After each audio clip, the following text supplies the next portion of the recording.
Welcome back, everybody.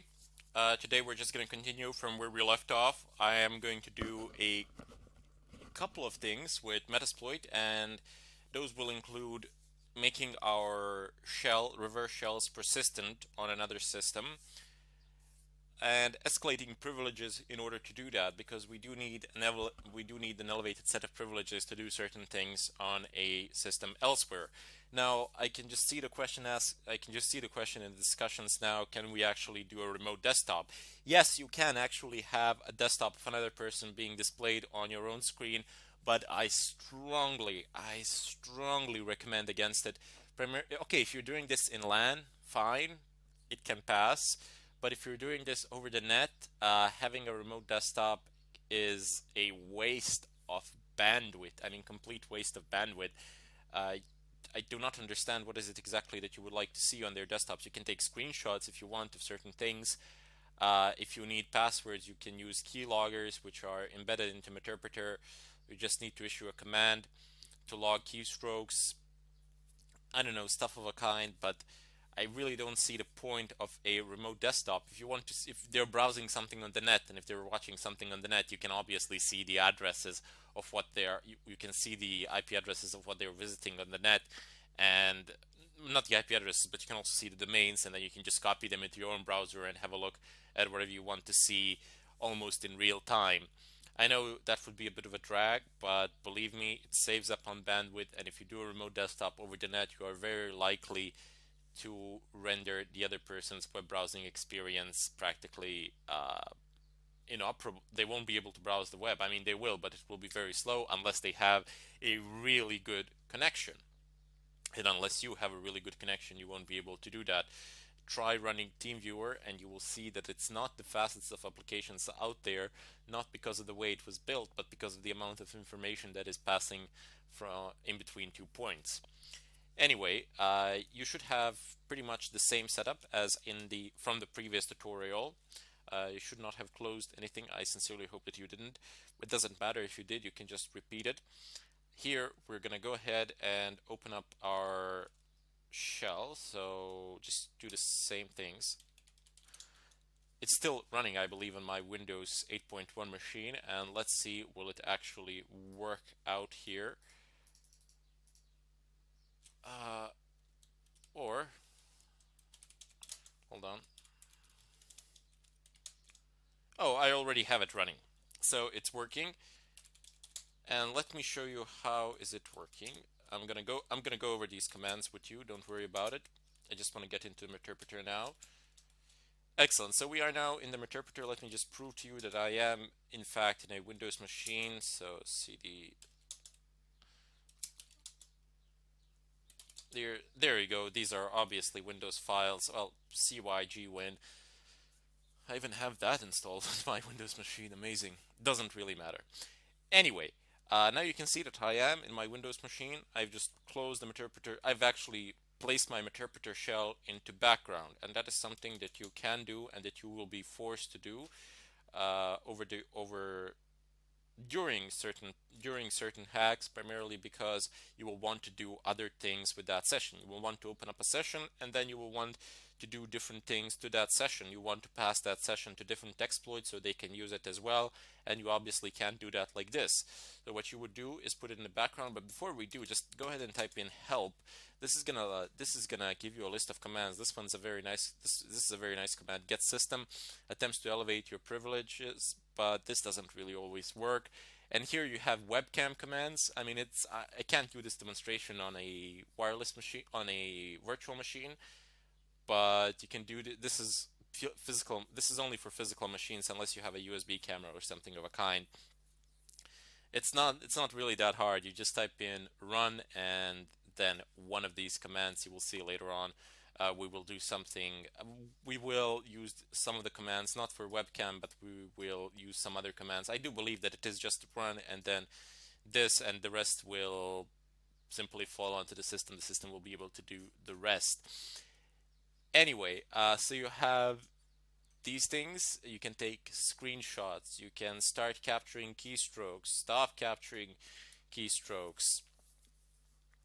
I don't know, you can do pretty much whatever you want. You can list accessible desktop and Windows stations. Well, that's very nice. System information, this will list the information on the current system. So not a bad idea. Shell, we have already used shell. Drop into the system command shell, which means you get the CMD in Windows, practically a CMD prompt in Windows, although the tab does not work there. I'm not sure if reboot would work. I think I've tried it before, but it didn't. It gave me some errors. You will need to use shutdown space slash R command in order to reboot the system. PS will list the running processes, and up here, where is it? So just I would suggest just taking a look at all of these commands. The text for them is not that long. Just go ahead and read through all of them. If you can't go through all of them, at least go through a few more than we will use in this tutorial, just to get an idea of what this thing can actually do. Here you can type in netstat and it displays network connections, so you can see what they are doing on the net in real time, which is very nice. As you can pretty much copy those addresses onto your machine, and you can see which sites are they visiting or what they're doing there, as opposed to running a remote desktop, which is highly inefficient. Here you have some simple file system commands. I'm pretty sure that some of them won't work, but most will. And up here is the background which we have started. So if you type in background, it backgrounds the current session. So let's just go ahead and do that. Please, I cannot stress how important it is that you take a look at some of these commands. They are very simple to understand. You won't need to bash your head against the wall to figure out what they do. They're just You just take a look at them and type them in. So for example, to background an application, to background a session, you type in background. It's the same principle. I don't think that you actually need to use run. That was my bad here. But just rather instead type in a command. So if I type in, before I type in background, I'm going to type in get system. And this is going to fail. I have a bad idea. Yep, there we go. Operation failed. The environment is incorrect. For shell command, you just type in shell and it puts you into a CMD, into the command. It gives you the command prompt. And let's see, do we have any elevated privileges? Even though the get system command did not work out to the best, but there is still a better way to check this. I mean, just to know for sure, because these things tend to bug out. I mean, this is a reverse shell, so don't expect perfection. CD into Windows. Tab doesn't work here. See, if I press tab, it just keeps on jumping.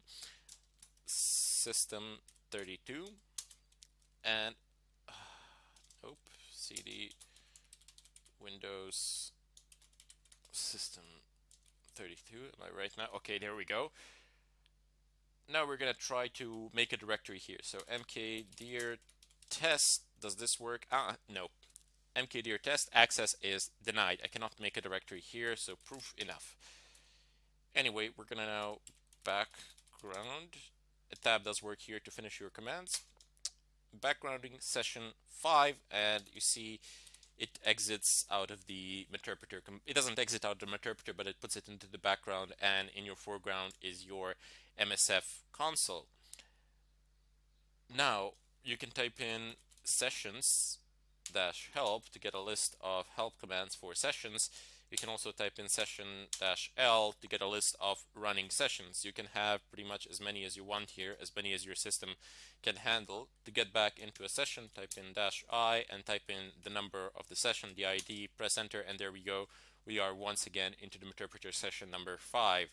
You can again type in background and put it in the background, remain where you are in a MSF console from where you can do various things. Now, I have decided to use this one, and you see I described it here, ask for privileges. Now there are numerous ways that you can obtain elevated privileges on a remote system upon opening a interpreter shell. The best one, in my personal experience, is simply to ask the user for the permissions. If they don't give them to you the first time around, I don't know, wait a while and then ask them again. And if that doesn't work, I don't know, wait a while, ask them again. Eventually, they will click more often than not. Yes, I don't know why, but such are the things in Windows. You don't need a password. You can just click yes or no, and you have admin privileges, which is fascinating to me, to say the least. Anyway, before I use that exploit, I'm gonna type in use post, so post exploitation, uh, Windows. Yes, display all 400 or 149. And anyway, you got here escalation. So you can gather credentials, different types, but okay, so keylog, you can even have a keylogger here, but you don't really need it. If you have a interpreter session, you can start it from the interpreter session immediately. Rather, instead, I want escalate. So there's more. If you want to just take a look down, there are like 149 things there. So use escalate. Press tab.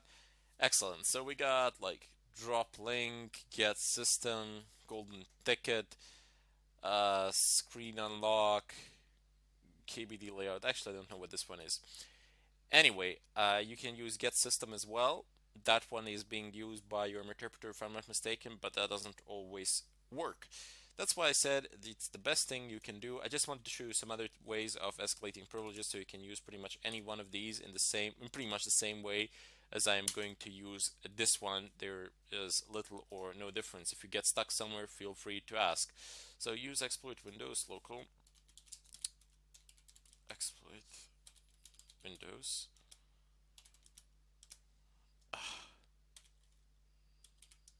local, and what do we got here? Still too many. Ask. Excellent. So now we have entered this exploit, and for this exploit, you type in show options, and I have configured this to session 1, as that was what it was previously. You only need to configure session 1. Payload options, that's already configured, so you see it's using Windows Interpreter Reverse TCP, the one that we have used previously. What you need to do is just change the session. You won't immediately get this. I think you need to set the session. This is from my previous session, so that just type in set session 5. Excellent. So show options. Excellent. So it's session 5, and these things are loaded accordingly. Yes, they are the same, but I was just doing some testing before this, and just testing out will it actually work or not, and how it would actually work, how it would look like, just to bring you guys quality content. Anyway, now that we have this done, you just type in exploit, and it's going to transmit a signal. There you go. Not sure if you heard that.